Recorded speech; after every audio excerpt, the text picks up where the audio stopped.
জয়গুরু সবাই রে। তো আজকে আবারও এলাম নতুন একটা ভিডিও নিয়ে। আজকে প্রথমে এলাম গা ধুইয়া ঠাকুর করে, ঠাকুর দিতাম না, ঠাকুরের ঘুম ভাঙ্গানিত, পরে স্নান করে ঠাকুর দিমু।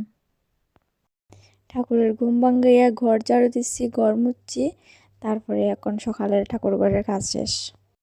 তারপরে ঘরে গিয়া ঘর ঝাড়ু দিলাম, দরজার সামনাটা মুছিয়া ডাইরেক্ট আইলাম ঘর গোছাইতে।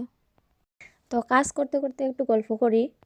আজকের গল্পের মেন টপিক হয়েছে শাশুড়ি মা। তো আমি আগেই কইয়া রাখি, আমার শাশুড়ি এবং আমার পাড়ার সকল শাশুড়ি মাকে যে আমার কোনো কথা নিজের উপরে নিয়েন না আর নিজের মনে লাগাইয়েন না, কারণ সবাই এক না। কিছু কিছু মানুষ এমন আছে, আমি যে আজকে কথাটি কইতে যাইলাম, কিছু কিছু মানুষ আছে, সবাই কিন্তু এরকম না। তো অনেক অনেক শাশুড়িরা দেখছে কয় ফুলা বিয়া করাইয়া ঘরের মধ্যে অশান্তি ডাকিয়ে আনছি, সংসার নষ্ট হয়ে গেছে, সংসারে অশান্তি ঢুকছে, আইয়া বৌমা বালানা, শাশুড়িরা দেখতে পারে না। তারার উদ্দেশ্যে কয়েকটা কথা আর কি। তো একটা মেয়ে যখন বিয়া কইরা তার শ্বশুর বাড়িতে আয়, তখন কিন্তু মনের মধ্যে এই প্ল্যান লইয়া আয় না যে আমি ওই সংসারে গিয়া ঝগড়া কর্ম বা বিবাদ কর্ম, অশান্তি পাইমু, অশান্তিতে থাকমু, এরকম কিন্তু প্ল্যানিং লইয়া আয় না।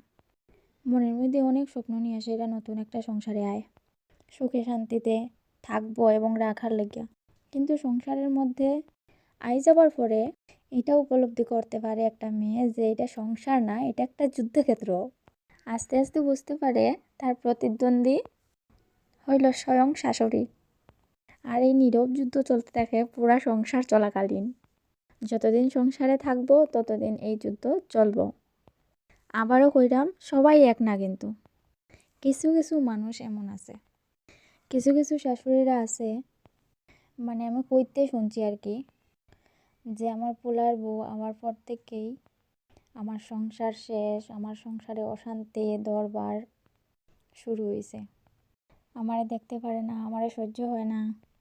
তো তারার উদ্দেশ্যেই এই কথাটা কোয়া যে কোনো মেয়ে সংসারে অনেক স্বপ্ন নিয়ে সংসার ভাঙ্গার লেগে না, বা অশান্তি দরবার কাজ্যা এইসব কিছু করার লেগে না, সুখে শান্তিতে দিন কাটানোর লেগে একটা বাড়ির থেকে আরেকটা বাড়ি দেয়।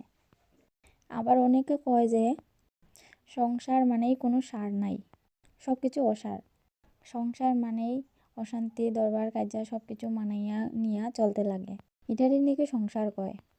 কিন্তু না, আমি মনে করি সংসারে থাকিয়াই সুখে শান্তিতে হাসি ফুর্তিতে আনন্দে দিনটা কাটানো যায়, যদি মনের ইচ্ছা থাকে। তো এই সংসারটা কোনো যুদ্ধক্ষেত্র না, এটা সংসার। এখানে আনন্দে ফুর্তিতে হাসি ঠাট্টায় দিন কাটানো সম্ভব। এখানে কোনো সার নাই যে এমন না, সার আছে। এখন নিজে অশান্তি করলে এটা তো আর কিছু করার নাই। আবারও কই, সংসারটা যুদ্ধক্ষেত্র না, সবাই একসাথে মিলিয়া চলার, সুখে শান্তিতে থাকার নামই সংসার। আর বৌমারা কোনো প্রতিদ্বন্দ্বী না, তারা আয় নতুন একটা সংসার নিজের করিয়া নেয়, চলে থাকে খায় এবং নিজের সংসারই ভাবে। এখানে যুদ্ধক্ষেত্র ভাবে না, আর কোনো প্রতিদ্বন্দ্বীও না।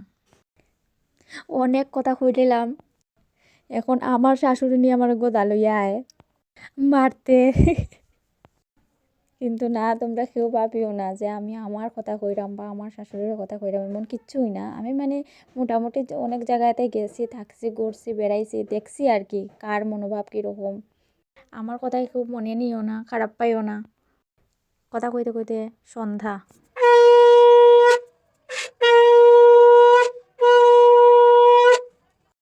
তো প্রার্থনা শেষ করে চা বানাইলাম, খাইলাম। আজকের ভিডিও এতটুকুই। সবাই আবার জয় গুরু।